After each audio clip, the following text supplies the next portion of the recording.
Olá, caro aluno! Esta é a quarta teleaula de organização de computadores.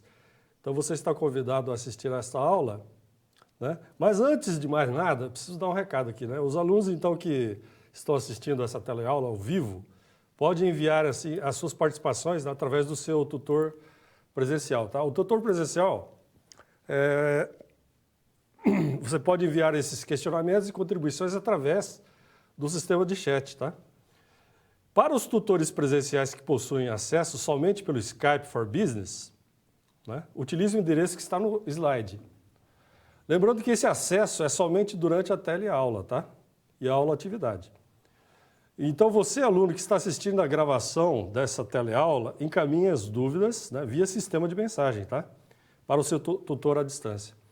Lembre-se, a participação de todos é muito importante. E se você quiser fazer alguma pergunta, né, se tiver alguma dúvida, faça durante a aula, tá? Não vai ter aquele momento, aquela pausa. Ok? Então vamos à nossa quarta teleaula, que será sobre álgebra booleana e lógica digital. Para quem ainda não me conhece, Paulo Nishitani, né? E essa aula vai falar sobre, álgebra booleana e lógica digital, tá? Então a gente vai conhecer principalmente as portas lógicas e ter uma reflexão sobre a aplicação desses circuitos digitais, tá? E as palavras-chave dessa teleaula, logicamente, é álgebra booleana, tá? Então vamos lá ao nosso estudo, né? Lembrando que a eletrônica digital, né, ela é muito ampla, né? As portas que a gente vai estudar têm muita aplicação, né, dentro dos circuitos integrados, tá? A combinação dessas portas, entradas e saídas, né, utilizando as portas principais, aplicando a álgebra booleana, né, nos traz uma série de aplicações que a gente vai ver durante essa teleaula, tá? Então, vamos ao primeiro vídeo.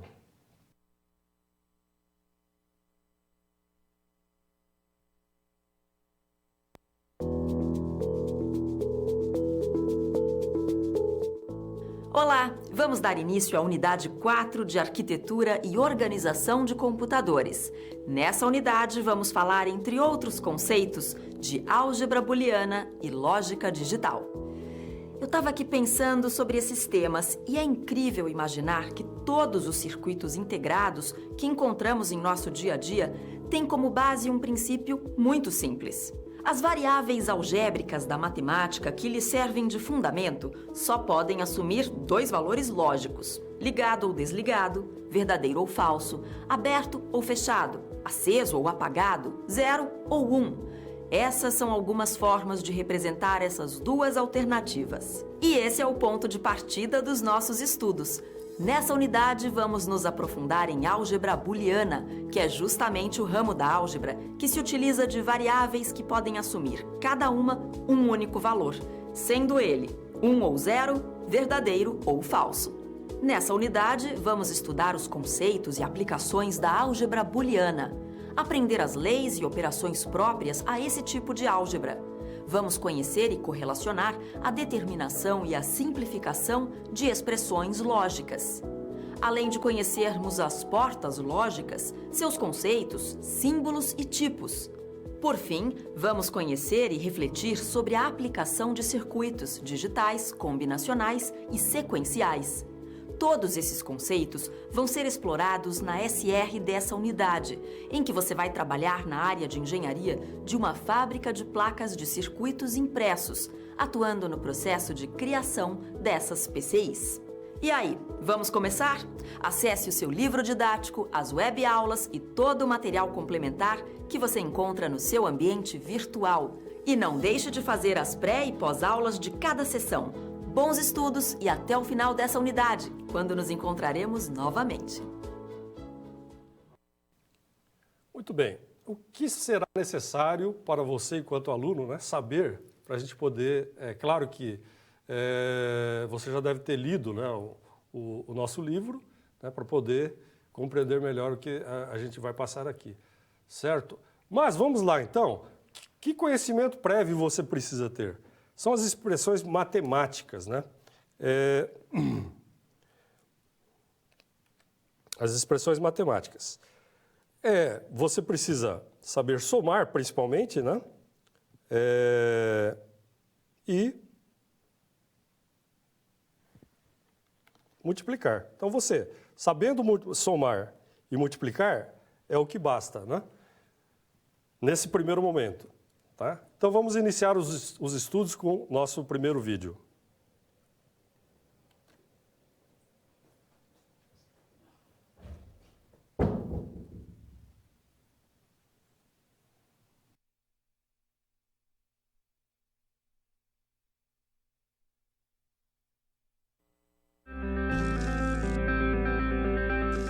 Olá! Você já pensou no dia a dia da carreira que você escolheu seguir? Bom, para ter uma ideia dos desafios da sua área, agora você vai procurar soluções para situações problema. Para prosseguir, primeiro é necessário ter estudado e finalizado a sua pré-aula, já que é nela que você encontra os conceitos e as teorias da disciplina. Feito isso, você vai conhecer a sua primeira SP, e vai identificar onde a situação se passa, quais agentes estão envolvidos e quais são os recursos disponíveis. Com essas informações, você vai problematizar o contexto apresentado para então solucionar o desafio. Preparado para começar a SP1? Então, boa sorte e até mais! Então, para dar um subsídio à situação problema 1, nós vamos verificar aqui na câmera. Vamos ver aqui na câmera quais são as principais portas lógicas existentes, tá? Aqui eu tenho um bloco de blocos lógicos básicos, e a gente vai ver aqui que, por exemplo, a porta AND, que é porta E, né? Porta E, tem essa simbologia, tá? Então, ele tem esse formato aqui, ó, onde você pode ter N entradas, né? Aqui no caso tem 2 entradas e uma saída, tá? Eu tenho a entrada A, nesse caso, e a entrada B, A e B, que estão simbolizados na tabela verdade, né? Aqui, ó, A e B, ok? Então, eu tenho as 4 possibilidades, tá? Quando A é 0 e quando B é 0. A porta lógica E, né? A porta AND é uma multiplicação, tá? Eu vou colocar aqui um ponto aqui no meio para ficar claro que essa porta é uma multiplicação, tá? Então, se eu tenho a entrada 0 em A e 0 em B, o resultado será 0, porque 0 vezes 0 é 0. E assim sucessivamente, tá? Se eu tenho a entrada 0 em A e 1 em B, 0 vezes 1, 0. 1 em A, 0 em B, saída S, né? A saída S é essa aqui, é 0. 1 vezes 1, 1. Então, quando que a saída será 1 na porta AND? Somente quando as 2 entradas forem 1. Tá? Porque essa porta multiplica as entradas, ok? E a expressão que define esta porta lógica é essa aqui. S igual a A vezes B. Ou ainda, a gente lê essa expressão como S igual a e B. Ok? Então, essa porta multiplica as entradas. Já esta outra porta, que é a OU, né? Essa porta OU, que tem esse formato aqui de barbatana de camarão, de tubarão, ela permite, então, as entradas A e B, saída S. Só que agora as entradas serão somadas, tá? Então, aqui, A mais B igual a saída S. Então, 0 mais 0, quando A é 0 e B é 0, a saída é 0. 0 mais 1, saída 1. 1 mais 0, saída 1. E 1 mais 1 é 1 mesmo. Tá? Vocês aprenderam na aula anterior que 1 mais 1 era 0 e vai 1, né? Mas no caso aqui, na soma das portas, a saída é 1. Tá? Então, quando que, nesse caso aqui, na porta OR, quando que a saída vai ser 1? Em todos os casos, com exceção dessa primeira aqui, que as duas entradas, as duas são 0. Ok? E a expressão que define muito bem esta porta é S igual a A mais B. Tá? Ou lê-se assim, S igual a ou B. Tá? Por isso aqui, ou do bom inglês, or e and. Ok? Outra porta importante aqui é a porta que nega as entradas, que é a porta não, ou not. Né? Ou seja, se eu tenho a entrada A, eu tenho como saída não A. E como eu simbolizo a negação? Eu coloco uma barra em cima da entrada. Tá? Então, A, o inversor aqui, esse símbolo de inversor, né, com essa bolinha vazia aqui, né? Quando entra A, sai não A, porque ele é um inversor. E a tabela da verdade, ou tabela verdade, mostra aqui que, então, quando entra 0 em A, sai 1 em S. E quando entra 1 em A, sai 0 em S. Então, é uma inversão, né? Ou a função não. No caso, a expressão é S igual a não A. Lê-se, então, S igual a não A. Ok? A porta que a gente vai estudar é a NAND, ou não E. Tá?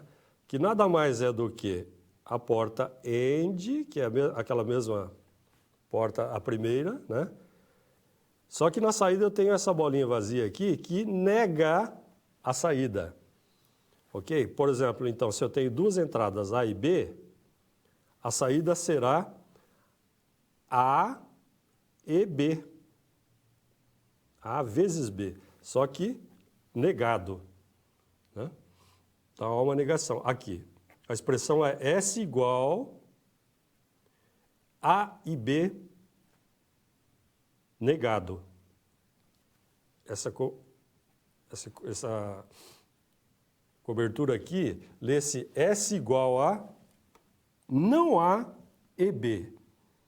Ou S igual a e B negado. Tá? Que é a inversão dessa expressão. Tá ok? Agora, com relação à tabela verdade, nós temos uma série de possibilidades. Tá? Por exemplo, essa aqui, ó, esse exercício aqui, retirado do livro Eletrônica Digital, o autor pede para provar as identidades, né, abaixo relacionadas. Tá ok? Vamos colocar aqui um pouco de menos de zoom aqui, para a gente poder enquadrar todas as identidades que o autor pede. Bom, ele pede para provar essas identidades aqui. O A, B, C e D. Então, temos 4 identidades. Tá? Nessa primeira aqui, ele diz assim, não A e não B, ele pergunta se é diferente de A e B negado. É diferente? Sei, a gente vai ver. Né? Item B, não A ou não B é diferente de A ou B negado? E não A e não B é igual a A ou B negado? E, finalmente, D. Não A ou não B é igual a A e B negado? Bom, para fazer isso aí, a maneira mais fácil de provar essas identidades é você fazer uma tabela verdade. Tem alguns autores que chamam de tabela da verdade, né? Mas a maioria chama de tabela verdade, que na verdade é uma tabela verdade mesmo, né? E como é que eu vou provar essas identidades? Olha aqui. Aqui existe o resumo das proposições A, B, C, D. Tá? O que eu vou fazer então? Eu vou fazer todas as possibilidades, olha só. Eu vou colocar A e B, ou seja, eu vou colocar, no caso aqui, as entradas, né? As entradas 0 e 0, que eu não preciso do ponto, porque eu só estou representando as entradas A e B, ok? Então, eu tenho as 4 possibilidades aqui, 0, 0, 0, 1, 1, 0 e 1, 1, né? Que são as variações binárias, né, gente? 0, 0 nada mais é do que o 0, certo? 0, 1 é o 1, 1, 0 é 2, certo? E 1, 1 é o 3. Mas como assim? É aquela régua que a gente disse. 1, 2, 4, 8. E à medida que você vai deslocando à esquerda, você multiplica por 2. Tá? Para completar esta tabela, nós faremos aqui todas as possibilidades possíveis. Olha só. Não há E, não B, né? Tem aqui todas as saídas. A e B negado, não A ou não B, A ou B negado. Então, eu tenho as 4 saídas dessas expressões aqui de cima. Tá ok? Aí, a pergunta que o autor faz nas 4 identidades aqui em cima é justamente isso. A primeira, ele pergunta se esta linha, né, esta expressão, se é diferente desta. Essas são as 2 primeiras colunas. É diferente? São diferentes. Esta coluna é diferente desta coluna. Então, está provada. A primeira identidade está provada. Depois ele pergunta se esta coluna aqui é diferente desta coluna. E realmente são diferentes. Percebe? As 2 colunas são diferentes. Então, está provada identidade. Depois ele pergunta se a C, né? A C, ele pergunta se esta coluna é igual a esta coluna. Realmente são iguais, ó. Perceba. Esta coluna é igual a esta... Desculpe. Esta coluna é igual a esta coluna. Então, está provado. E assim o autor, né, coloca aqui um exercício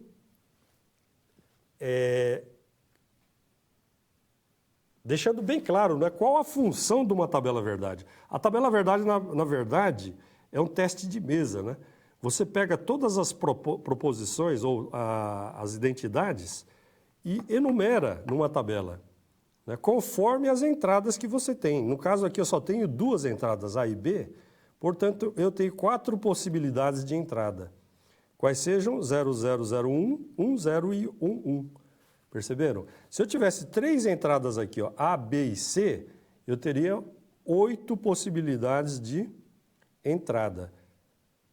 Ah, então como é que funciona isso aí? Bom, basta você multiplicar, né?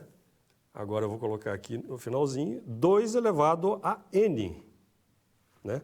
Onde n é o número de entradas. Então, se eu tenho 2 entradas, é 2 elevado ao quadrado, que eu tenho, no caso, 4 possibilidades de entrada. E se eu tiver 3 entradas, ABC, então eu tenho 8 possibilidades de entrada. Perceberam, então? É isso que acontece com a tabela verdade, uma das aplicações da tabela verdade, né? E uma aplicação bastante prática do que a gente vai falar hoje é isso aqui, são circuitos integrados, né? Eu tenho um circuito integrado, né? E eu posso aplicar as portas. Olha, imagine aqui uma porta AND, 1, 2, 3, 4 portas AND. Onde as entradas estão aqui. Esta porta AND aqui, vamos chamar ela de A, né? Ela tem a entrada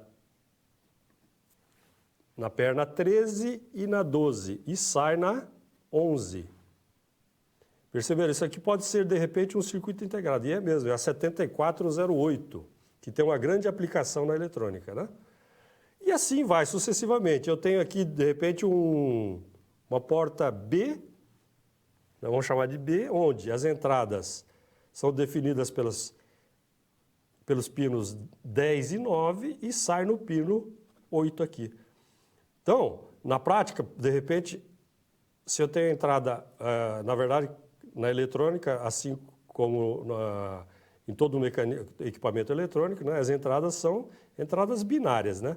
Então, por exemplo, se nessa porta aqui eu entro com 1 e aqui com 0, o que vai me acontecer? Essa porta aqui é uma porta de multiplicação. Então, provavelmente, né, nesta possibilidade de entrada 1 e 0, eu vou ter a saída 0, porque eu tenho a multiplicação das entradas, ok? Então, vamos ali para a cápsula 1, iniciando os nossos estudos, então.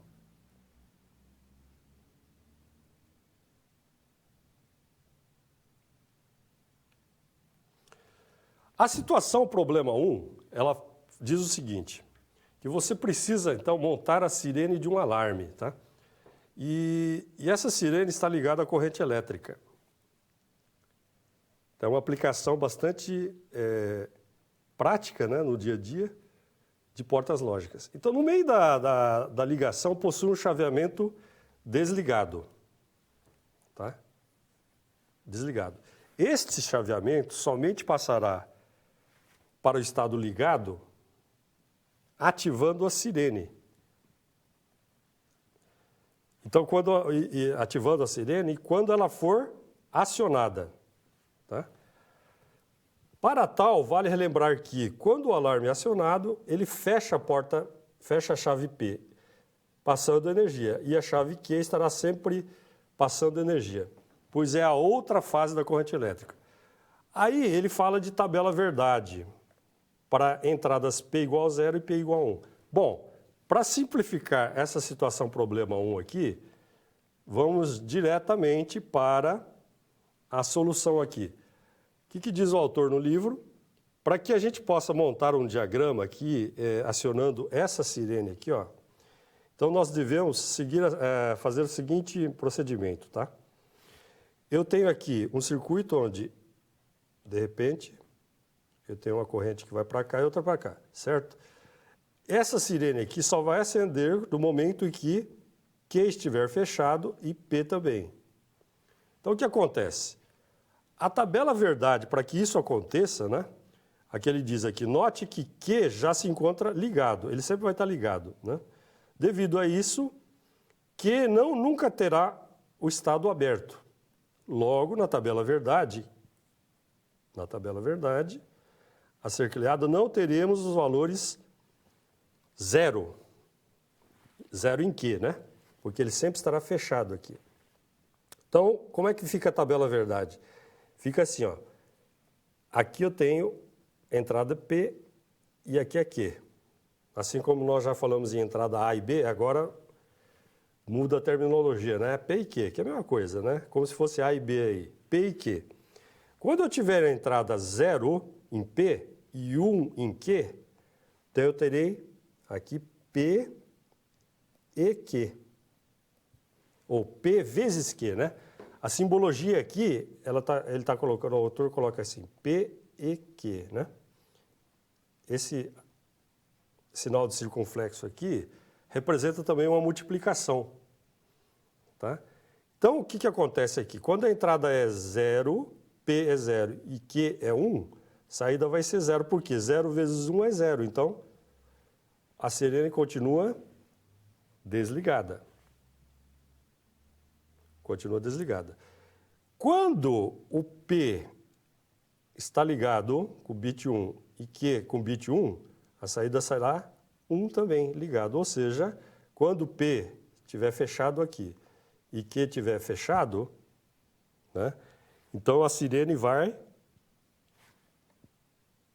soar. Então, para que essa sirene aqui, né, seja acionada, o P tem que estar fechado e Q também. Ou seja, 1 aqui e 1 aqui. As duas entradas 1, que estão representadas aqui na tabela verdade, ok? Então, diz aqui, então, desse modo, né, podemos observar que a sirene sempre será acionada quando P for 1 e Q também for 1. Tá? No caso, o Q aqui está fixo, fechado, então ele sempre vai acender a sirene. Ok? Essa é a situação problema 1. Vamos para 2 agora.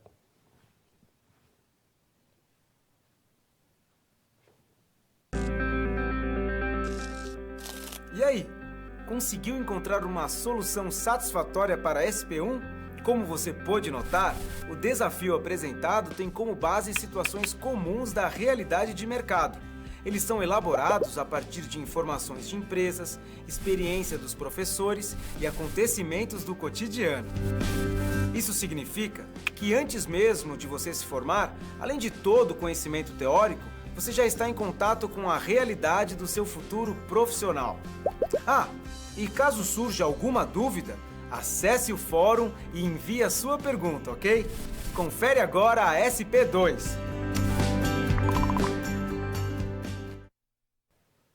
Bom, a situação problema 2 é um pouco mais complicada, né? Mesmo porque o autor diz que eu tenho que simplificar uma expressão. O que vem a ser uma expressão? Primeiro precisamos entender o que é isso. Então vamos a um quadro branco aqui, para poder, de repente, aqui, ó, eu colocar uma expressão aqui. Vamos colocar uma expressão mais simples. S igual A e B, por exemplo, né? Ou C. Tá? A e B ou C. Essa é uma expressão. Bom, para eu desenhar essa expressão, eu preciso delimitar as entradas, né? Como aqui eu já tenho em parênteses aqui eu posso dizer que essa aqui é uma porta 1. Isso aqui pode ser uma porta 2. Tá ok? Definidas as portas, então eu já sei que tem duas portas aí, porta 1 e porta 2. Uma é porta AND, multiplicação, e outra é porta OR, que é soma. Muito bem. Como é que eu vou fazer o desenho disso? Porta AND é essa porta aqui, certo? Cujas entradas são A e B, conforme diz aqui, A e B, certo? A saída aqui, ó, vai encontrar lá na frente com uma porta OR, numa entrada C. Perceberam? Ele se junta aqui numa soma, né, ou numa porta OR, e eu tenho a saída S. Perceberam, então, que da expressão cheguei a um diagrama, certo? E defini que eu tenho uma e duas portas. Uma porta está aqui, porta 1, e porta 2 está aqui. Essa porta OR e essa porta AND, tá? Então, de uma expressão S chego a um diagrama, certo? Do contrário, também é verdadeiro, tá? De repente, eu tenho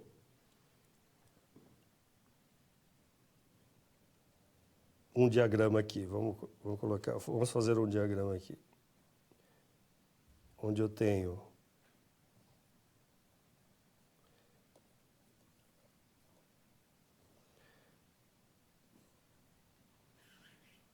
digamos,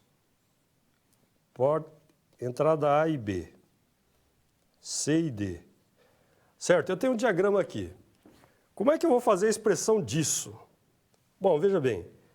Eu coloco aqui S igual que eu tenho aqui como porta definidas pelas entradas A e B? Eu tenho uma AND, que é a multiplicação. Então, eu faço A e B, que é aquela primeira porta. Vou chamar de porta 1. Então, essa aqui é a porta 1. Depois eu tenho essa porta 2, que é uma soma. Então, vou colocar aqui C mais D, certo? Elas se juntam, né, numa porta 3, que é uma AND, uma multiplicação. Perceberam? Então, isso aqui é uma porta 2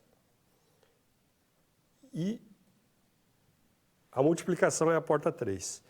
E a saída S. Perceberam? Então, que de um diagrama eu chego numa expressão. Aqui é do contrário, né? Antes eu tinha uma expressão, chegava num diagrama. Agora, do diagrama, chego numa expressão. Ok? Então, dito isso, vamos para a situação problema 2.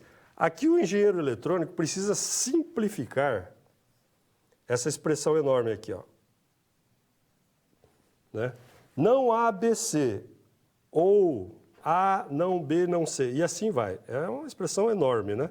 Isso aqui eu chamo de expressão S. Tá? E eu preciso simplificar essa expressão para o menor número possível de portas. Por quê? Para efeito de economia mesmo, e de projeto, né? Muitas vezes eu preciso ganhar portas, diminuir o tamanho do circuito, enfim. Aí esse autor Shimokawa pede para que você faça uma simplificação dessa enorme expressão aqui. Bom, você já viu que existe da expressão você pode chegar num diagrama. Nesse caso da situação problema 2, você pode até desenhar o diagrama, mas não é necessário. Por quê? E não é necessário também você ficar decorando fórmulas para simplificação, tá? Basta que você saiba que existe uma tabela de simplificação, tá?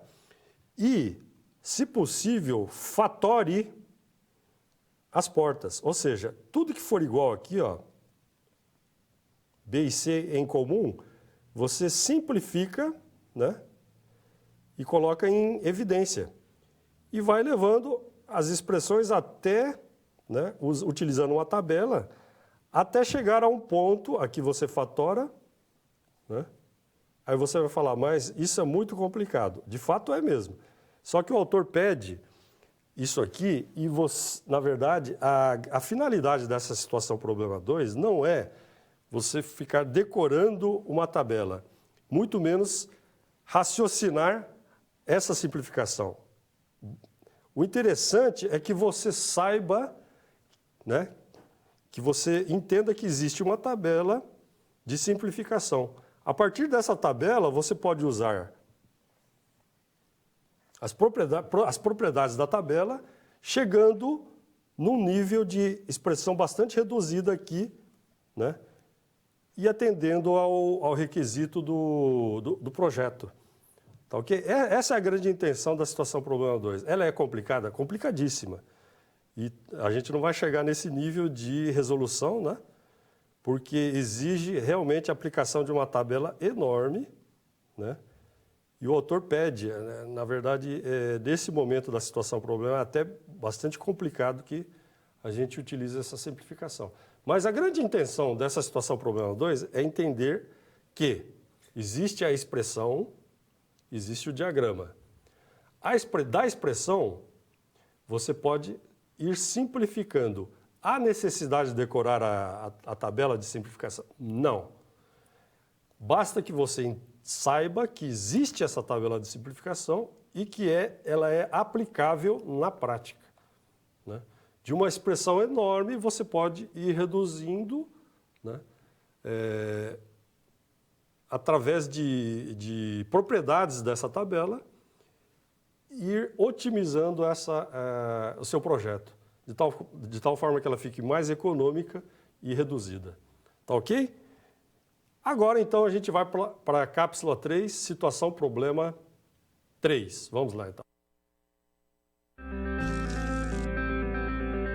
Bom, 2 2 SPs já foram finalizadas. Como você acha que está se saindo?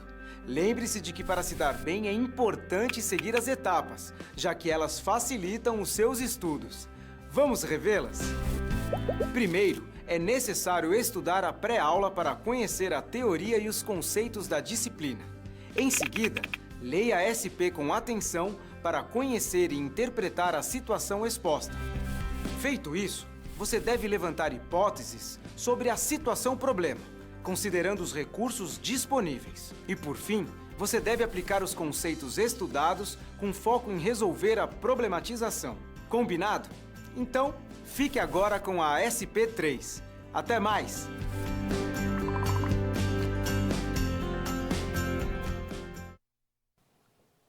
Então vamos à situação problema 3, tá? Que todas as situações são aplicações de portas lógicas, né? Aqui, como engenheiro, você deve projetar um diagrama, né? A gente falou em diagrama, em expressão, agora a gente precisa fazer um desenho, na verdade, né? Projetar um diagrama para uma placa de circuito impresso que acenda uma lâmpada no hall de um apartamento pelo sensor de movimento. Para que a lâmpada acenda, o movimento tem de ser detectado pelo sensor, ou seja, P tem que ser 1. E a luz tem que estar apagada, ou seja, Q tem que ser 0. Desenhe o diagrama de portas lógicas de acordo com essas informações. Bom, a gente já aprendeu que uma porta AND é assim, uma porta OR é assim. Certo.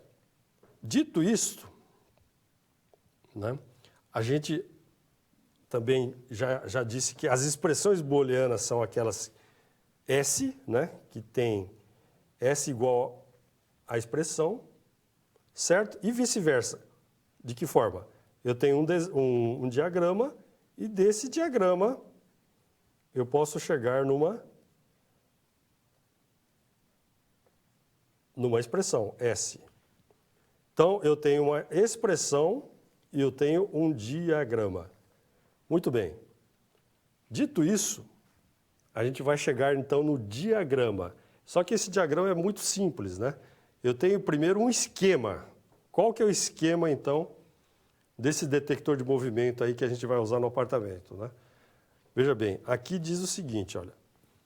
Eu tenho um sensor de movimento, né, que é a entrada, vamos chamar de entrada P aqui, ó. E o sensor de luz, que é a entrada Q. Então eu tenho duas entradas, é como se fosse a entrada A e B, aqui no caso é P e Q, certo? A entrada P é o sensor de movimento e a entrada Q é o sensor de luz. Então eu tenho uma pessoa transitando, né, no apartamento e aí eu tenho detector, aqui um dispositivo, né, que utiliza o sistema digital, cujas entradas são P e Q, e uma saída S aqui, ó, perceberam? Então, aqui é o S, né, que a gente fala. Saída S que acende conforme o comportamento das entradas, essa lâmpada acende ou permanece apagada, certo? Então, o diagrama aqui diz assim, o diagrama que devemos fazer é fundamentado no retângulo anteriormente apresentado, que representa o detector. Muito bem.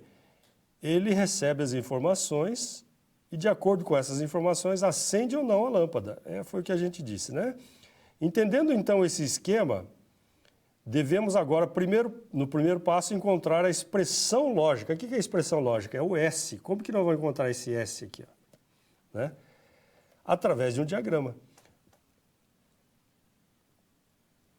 Eu tenho a expressão já, certo? Que ele diz aqui, ó.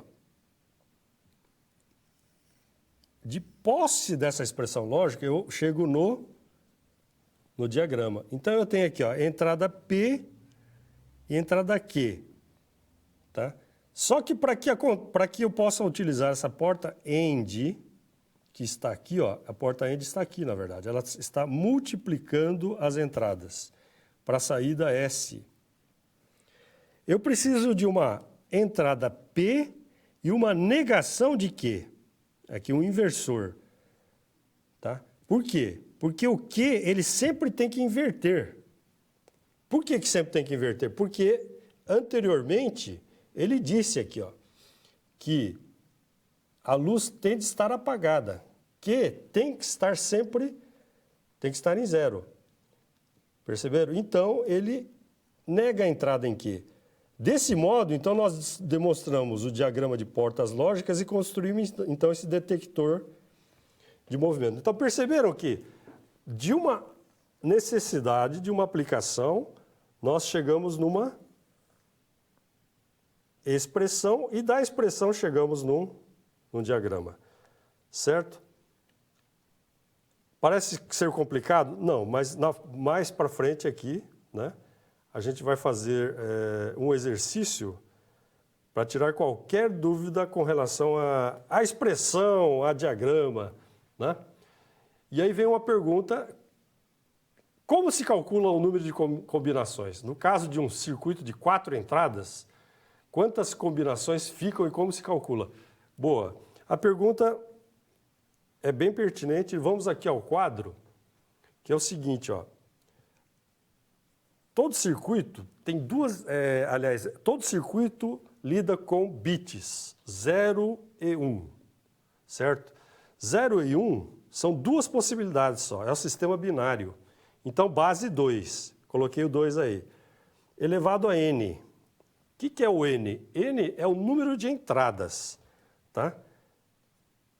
Como a pergunta diz, 4 entradas, 2 elevado a 4, a quarta. Né? 2 elevado a 4 é igual a 2 vezes 2 vezes 2 vezes 2, que é igual a 16. Certo? Então, eu tenho 16 possibilidades de entrada, desde o 0, 0, 0, 0 até o 1, 1, 1, 1. E para nós que já estudamos o sistema binário, nós sabemos que 0, 0, 0, 0 nada mais é do que 0. E o 1, 1, 1 nada mais do que 15, ou hexadecimal F. Certo? E por que 1, 1, 1, 1, 4 uns é 15? Lembre da régua. 1, 2, 4, 8. Ou seja, 1 mais 2, 3, mais 4, 7, mais 8, 15. Por quê? Usei os 4 bits aqui, na posição da régua aqui, ó, do 8, 4, 2, 1. Tá certo? Assim como, por exemplo, se eu tivesse aqui, vamos colocar a régua aqui, 8, 4, 2, 1.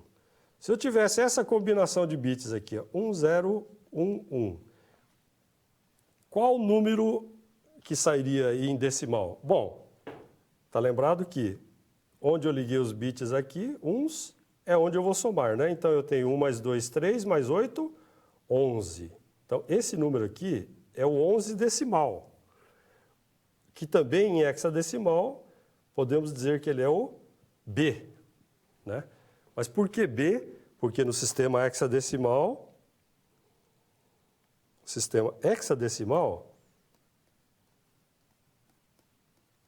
onde eu tenho 16 símbolos, né? Ele vai de 0 a F. Por que 0 a F? Porque de 0 ele chega no 9, eu não posso utilizar duas casas aqui, né? 10. Então, o que o inventor fez, né? Ele substituiu 10 por A e o 11 por B, e aí foi indo até chegar no 15, que é o F. Bem sacado, porque aí eu utilizo um caractere, né? Tanto é que, quando você utiliza endereço MAC address de redes, né? Por exemplo, AA, BE, CC 44, alguma coisa assim, 5F, pode ter certeza que isso aqui é uma utilização de hexadecimal, né? E só para relembrar, então, se você for transformar isso em bits, o A é 10, então, o que acontece? 1010, né? O A é 1010, então aqui eu tenho 8 bits aqui do AA, e assim sucessivamente, né? Eu destrincho esse endereço hexadecimal em bits. Perceberam? Então, a aplicação de tudo isso aí. Então, vamos para a cápsula 4 para entendermos outros processos. Vamos lá.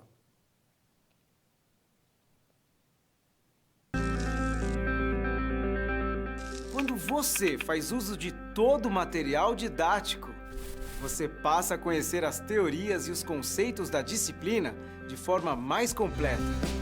Só assim as SPs que servem de exercícios práticos que te preparam para o mercado de trabalho terão efeito na sua carreira.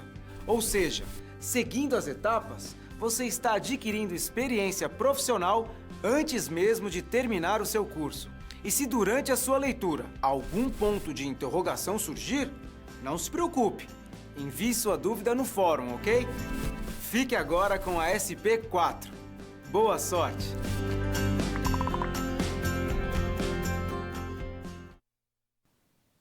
Bem, a situação problema 4, proposta no livro, né, já é um pouco mais simples do que a 2. Porém, é complexa da mesma forma, né, porque ela fala de um equipamento chamado multiplexador. O que é o multiplexador? O multiplexador na eletrônica ou em comunicação de dados, ele é aquele equipamento que, o próprio nome diz, multiplexa, né? Ele mistura as entradas, tá? Ou mistura saídas. Aí depende do sentido do sinal ou da aplicação. Um multiplexador em comunicação de dados, que era muito utilizado na década dos anos 80, por exemplo, 1980, nada mais é do que equipamento que, né, concentra uma série de linhas, né, de terminais ou de, enfim, de pontos remotos, né, concentra num único equipamento chamado multiplexador. A linha, né, utiliza uma única linha de comunicação para chegar até o destinatário. Esse destinatário, né, pega todos os pacotes que vem nessa linha e distribui para os terminais. Você já deve ter visto alguma coisa parecida, né? Vamos desenhar aqui num diagrama mais ou menos o que vem a ser esse multiplexador. Vamos aqui num quadro branco. Em comunicação de dados ou em qualquer outra atividade, o MUX, né? Vamos chamar isso aqui de MUX, que é o multiplexador. O que ele vem a ser? Geralmente, ele tem uma única linha de dados ligando esses dois MUX, esses dois multiplexadores. A gente pode chamar até de concentrador, de repente, né? Porque ele concentra mesmo. Mas qual a diferença do concentrador para o MUX? O concentrador simplesmente concentra os equipamentos, as linhas, né, num ponto. Agora, o multiplexador não. Além de ele concentrar uma série de entradas aqui, né, geralmente ele utiliza apenas de um meio de transmissão aqui, o meio de comunicação. Digamos que esse cara aqui seja o transmissor e esse é o receptor. Então, todas as comunicações aqui desse MUX A serão repassadas para esse MUX B, e repassadas para os terminais aqui, os vários terminais das outras pontas. Isso aqui, nos anos 1970, 80, né, era muito comum. É que as redes evoluíram ao longo do tempo de tal forma que esse tipo de equipamento aqui foram substituídas por outras, né? Até em redes, a gente pode colocar isso aqui como sendo, de repente, um roteador, né? Ou um switch, ou alguma coisa assim. Isso aqui parece mais um roteador, né? Mas esse tipo de equipamento foi muito utilizado para quê? Devido a esse problema aqui, ó. Esse meio aqui de comunicação era caríssimo, muito caro. Então, você tinha que concentrar num determinado ponto, numa sala, esses diversos terminais aqui, visando a redução do custo da utilização de apenas um canal de comunicação. Daí o MUX. Tá certo? Dito isso, a gente vai poder, de repente, né, entrar na situação problema 4. Aqui diz assim, ó, MUX, multiplexadores, são circuitos do tipo combinacional, que recebem diversos valores de entrada, é o que a gente falou, tem vários. Esses valores de entrada podem ser terminais, tá? E possuem somente uma saída, que é o meio de comunicação. Para isso, possuem variáveis de seleção para atuar junto aos dados de entrada e assim gerar o resultado de saída. A geração de funções lógicas é uma das aplicações para multiplexadores. Então, ele pede para fazer a tabela verdade a partir de um desenho, né, de um diagrama de MUX apresentado na figura que a gente vai mostrar aqui. Essa proposta é do livro, tá? Então, e ele diz aqui que tem 3 entradas, A, B e C, ou seja, como se tivesse 3 terminais, né? E com uma saída Z. Essa saída Z aqui, ó, é aquele meio de comunicação que a gente desenhou. Então, vamos a ela. Aqui eu tenho o MUX de 3 variáveis de entrada, A, B e C, olha só. Então, é como se essas 3 entradas, cada um fosse fazendo uma analogia, né, do MUX de comunicação de dados. Esse MUX aqui é o MUX da eletrônica, né, que nada mais é similar àquele MUX, aquele equipamento, tá? Porque eu tenho N entradas e apenas então somente uma saída, que é essa saída aqui, ó, saída Z, né? Ele chamou de saída Z, é aquela saída que a gente chamou de S, né, da expressão, tá? Então, esse MUX aqui, ó, 74HC151, da eletrônica, né, que eu tenho aqui até uma tensão aqui de entrada, eu tenho as portas, os pinos, né, e as entradas aqui. Claro que isso aqui tem uma aplicabilidade, uma aplicação muito interessante em diversos circuitos, né? A expressão S aqui, ó, que no caso o autor chama de Z, essa aqui, S igual a não B não C, né? Ou não A e B e não C, ou A e B e C. Perceberam? Então, aqui eu tenho uma expressão, né? E finalmente eu chego à minha tabela verdade para definir se ela atende, né, ao requisito proposto no problema. Tá? O que quer dizer isso? Quer dizer que, por exemplo, os valores de Z, né, no caso S, se substituirmos os valores de A, B e C nessa expressão aqui, né, teremos os valores da variável de saída Z. Aqui, ó, essa é a saída Z, ou saída S, que a gente chamou, né? E aqui eu tenho as diversas saídas. Se essa coluna de saída atende o meu projeto, então a função do MUX para aquela aplicação me atende. Perceberam, então? Que essa aqui, na verdade, a tabela verdade é um teste de mesa daquele circuito proposto pelo autor, né, passando por uma expressão, um diagrama, chegando na tabela verdade, para ver se ela atende o circuito. Tá ok? Então, dito isso, a gente chega num ponto aqui que a gente vai ter que resumir, né, essa teleaula, fazendo alguns exercícios práticos. Tá? Eu não montei slide propositadamente porque eu quero escrever aqui no quadro, né, algumas expressões que vão chegar num circuito, num diagrama, e alguns diagramas que vão chegar numa determinada expressão. Veja bem, vamos à primeira aqui. Vamos desenhar aqui. Por exemplo, se eu tiver aqui um circuito onde eu tenho 3 portas AND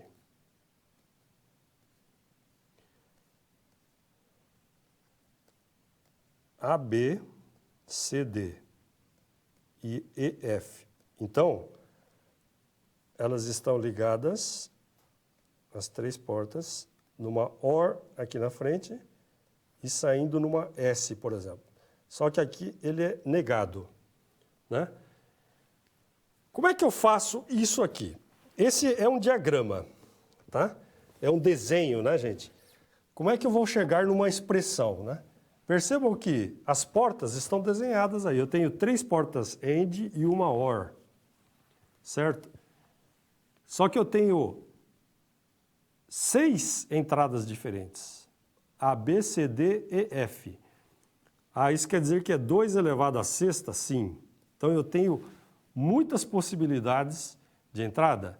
Sim. Só que aí eu tenho, na verdade, 3 portas AND e uma OR só simples. O circuito em si, ele é simples. O que não está aparecendo simples aí é o número de entradas, né? 2 elevado a 6, o que é 2 elevado a 6? É aquela pergunta que foi dita.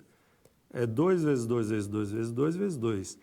2 vezes 2, 4, 16, 32, 64, 128. Se o professor não errou o cálculo, aqui dá 128 possibilidades de entrada, né? Mas o circuito pede isso? Não, ele simplesmente está dizendo, né, que, no caso aí, cada porta, né, só tem 2 possibilidades de entrada. Apesar de eu ter 6 entradas diferentes, de A a F, eu não tenho 128 possibilidades de entrada. Perceberam como é diferente a coisa? Eu tenho aqui A, B, C, D e F, só que elas são isoladas, cada uma na sua porta. Diferente de, por exemplo, se eu tivesse uma porta AND aqui, ó, com 6 entradas, aí sim a coisa ia complicar. Olha só, aí tem uma saída aqui S, né, onde eu tenho de A a F 6 possibilidades de entrada. Se eu tiver 6 possibilidades de entrada, isso quer dizer que eu tenho, aliás, 6 entradas, eu tenho 128 possibilidades de entrada. Ou seja, do 000000, né, que são 6, 2 elevado à sexta. Não é isso? É isso? Até 1, 1, 1, 1, 1, 1. É isso ou não?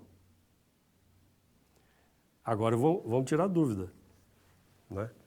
128 quer dizer que ele começa no 0 e termina no 127, não é isso? Muito bem. Vamos para a reguinha. Lembra da reguinha? Então vamos lá. 8, 4, 2, 1. 16, 32. Não coube. Vamos fazer outra vez. Vamos começar aqui. 128, 64, 32, 16, 8, 4, 2 e 1. Perceberam que essa régua é enorme, né? Vai do... Eu tenho aí do 1 ao 128, né? O número que eu estava procurando aqui, 2 elevado à sexta, era 128. Só que 128 combinações quer dizer que começa no 0 e termina no 127. Isso quer dizer o quê, então? Que eu vou utilizar... 128 eu não utilizo porque estoura, tá? Que eu preciso chegar no 127. Então, esse 128 eu não utilizo. Eu ligo todos os outros bits, ó. Esse número aqui, provavelmente, né, na verdade, o 127. Perceberam? Então, qual que é o tamanho do meu registro, o tamanho da entrada quando é 2 elevado à sexta? É isso aqui.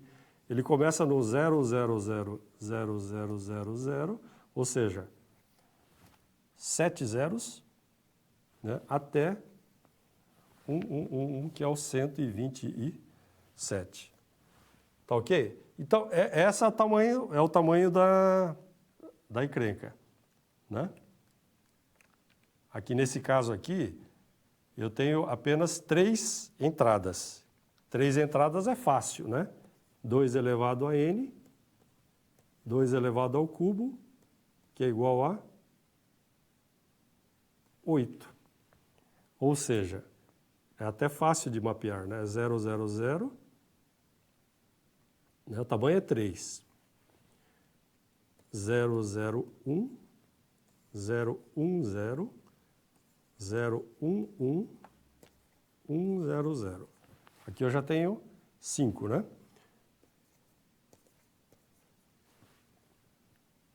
1, 0, 1. Aí, 1, 1, 0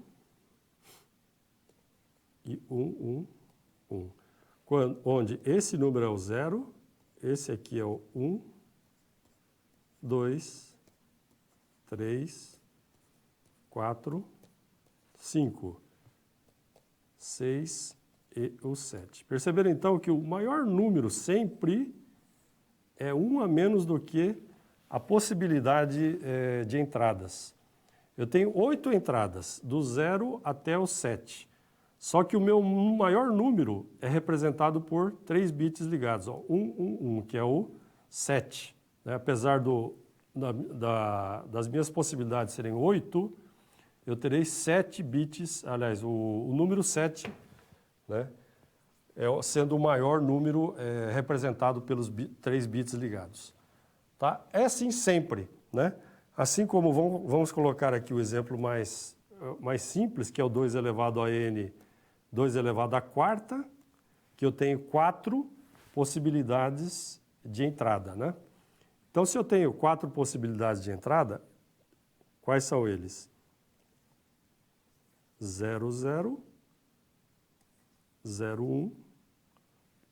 Desculpe, aqui é 2 elevado ao quadrado, né? 1, 0 e 1, 1. Então, o tamanho é 2, né?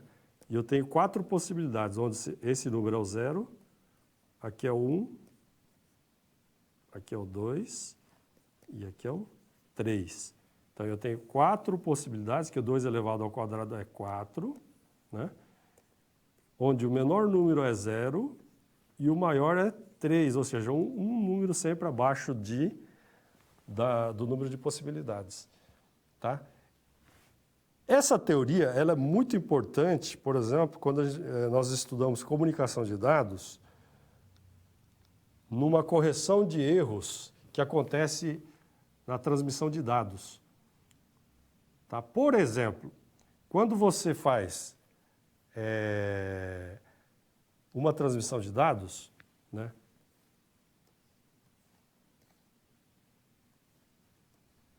você tem um bloco, né,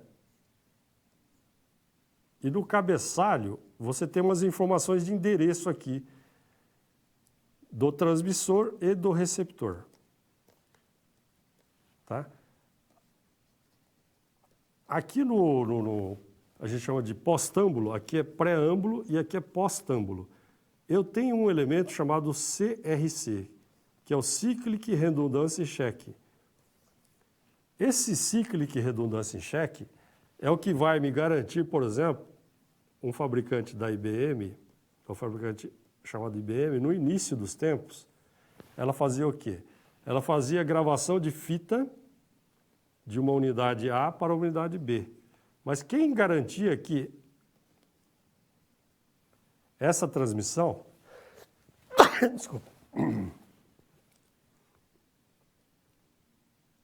Que todos os bits que saíram dessa unidade chegaram e foram gravados nessa unidade B.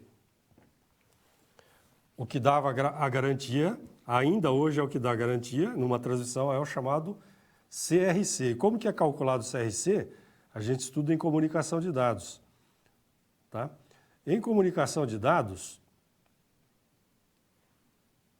o CRC que determina se um bloco foi transmitido ou não, é o chamado CRC 16. cujo tamanho, esse CRC16 realmente é o tamanho, né?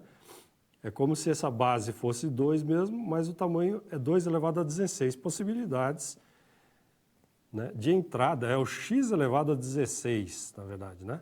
A expressão aqui. Então, o que me confere, que me dá confiança, a conferência da transmissão dos dados é o CRC16, com tamanho 16. X elevado a 16. Então, perceberam que o tamanho da expressão é muito grande, tá? Então, voltando um pouco ao nossa eletrônica digital, agora a gente vai fazer o seguinte, ó. Vamos colocar aqui uma expressão, então, S igual não A ou B, certo? E C e D. Negado. Bom, aqui eu tenho uma expressão, certo? Que a gente já disse que quando a gente escreve S igual a algumas portas, isso é a expressão. Disso eu preciso chegar num desenho que se chama diagrama, tá? E como é que eu vou fazer esse desenho? De onde eu começo a fazer, começo a ver a possibilidade de desenhar? Primeiro eu preciso delimitar sempre, tá, gente? Se eu tenho essa expressão aqui, eu começo a delimitar, ó. Essa aqui é a expressão, vamos chamar de expressão 1, que é a porta 1. Aqui eu tenho a porta 2. E, finalmente, essa ligação aqui, que é uma E, uma AND, eu vou chamar de essa junção de porta 3. E como é que eu vou fazer esse desenho? Aí já fica mais fácil, porque eu tenho as 3 portas aí definidas. Porta 1 é uma porta OR. OR é isso aqui. Por que OR? Porque eu tenho uma soma aqui, tá? A porta 2 é uma AND, que é vezes, né? Então, vezes. Muito bem. Quem que está entrando na porta 1, que é essa porta 1 aqui? Ó. Vou chamar essa porta 1 e essa porta 2. Porta 1 está entrando o A, só que ele é negado. Está vendo aqui, ó? Esse guarda-chuvinha aqui é a negação da entrada. Toda vez que você colocar uma bolinha aqui, vazia, é a negação da entrada. E vai entrar também uma porta B, que está aqui, ó, B. Então, eu terminei já a minha porta 1. Vai ter uma saída aqui para frente, tá? Essa porta 2 aqui é uma porta AND, que é uma multiplicação. Ele está multiplicando quem, gente? Está multiplicando a negação, né? Na verdade, desculpe.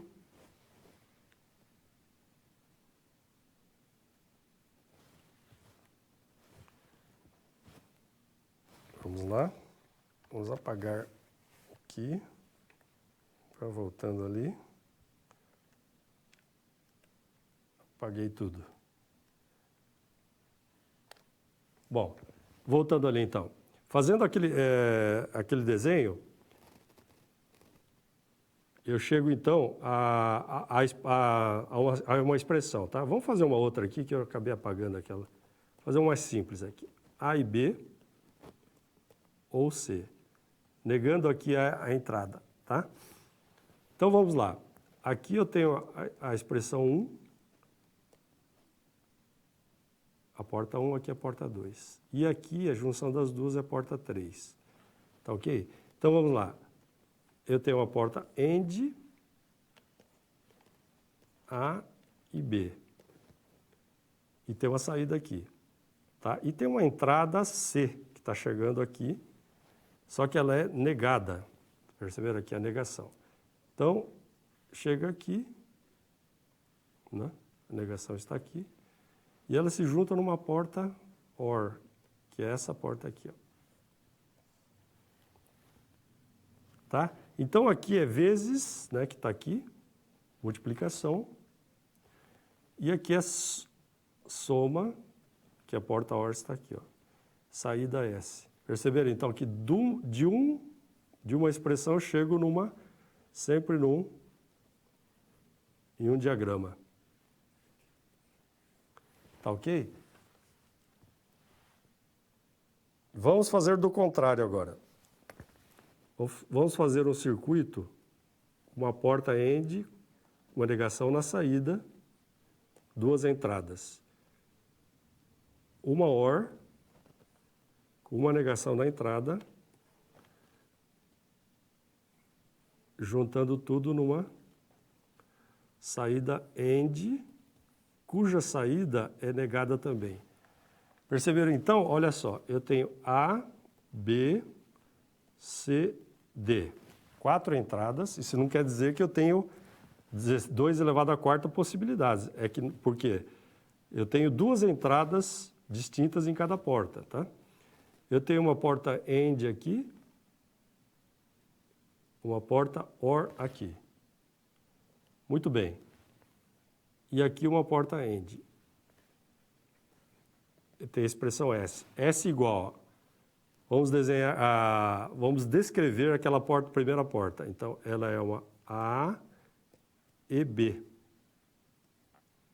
Só que ela está negada na saída. Essa negação aqui é essa barra aqui. Muito bem. Aí o que ela faz? Ela se junta lá, né? Ela tem uma outra porta que é a OR. Ela faz assim, C barrado, né, que está aqui a barra, né, ou D.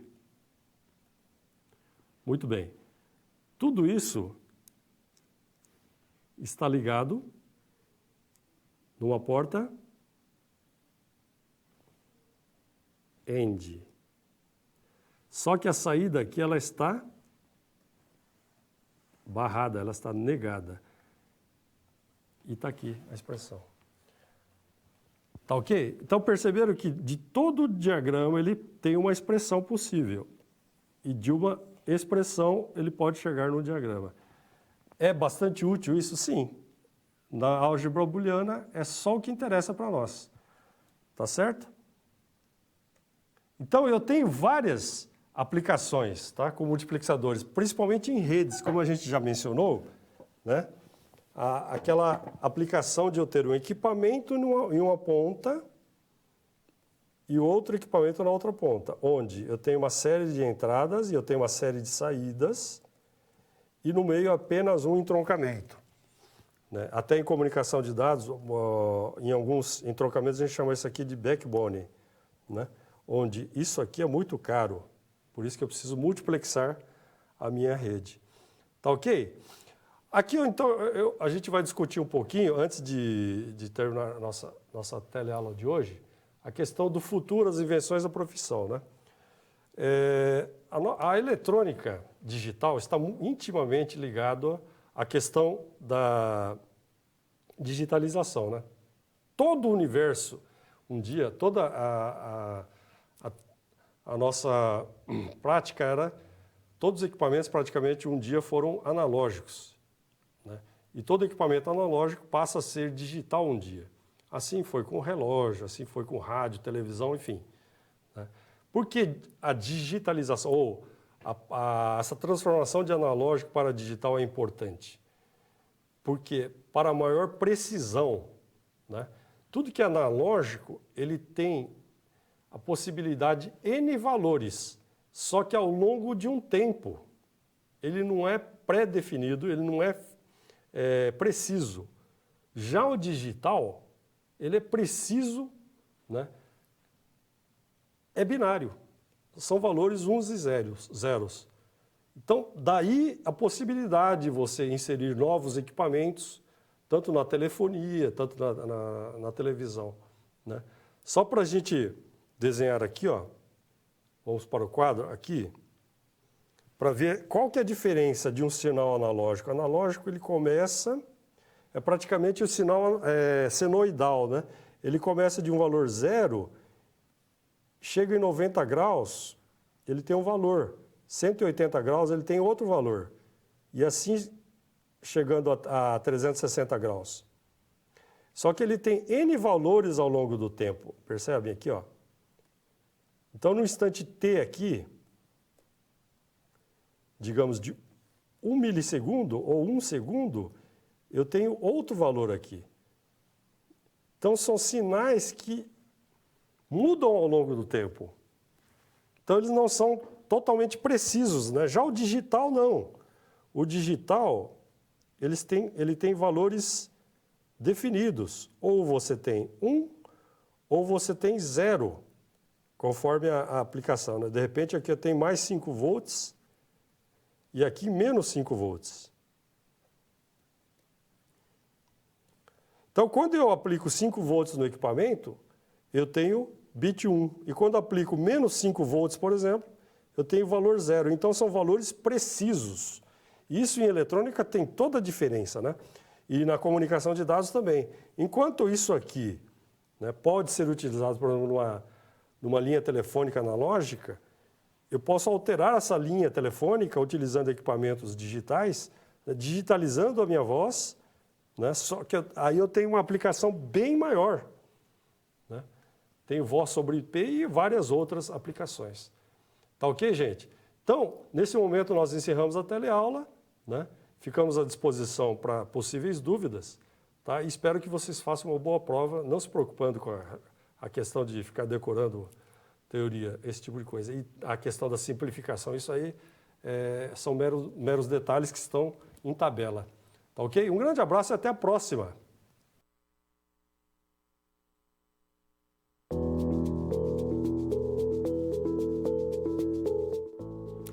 Olá! Estamos chegando ao final da unidade 4 de Arquitetura e Organização de Computadores.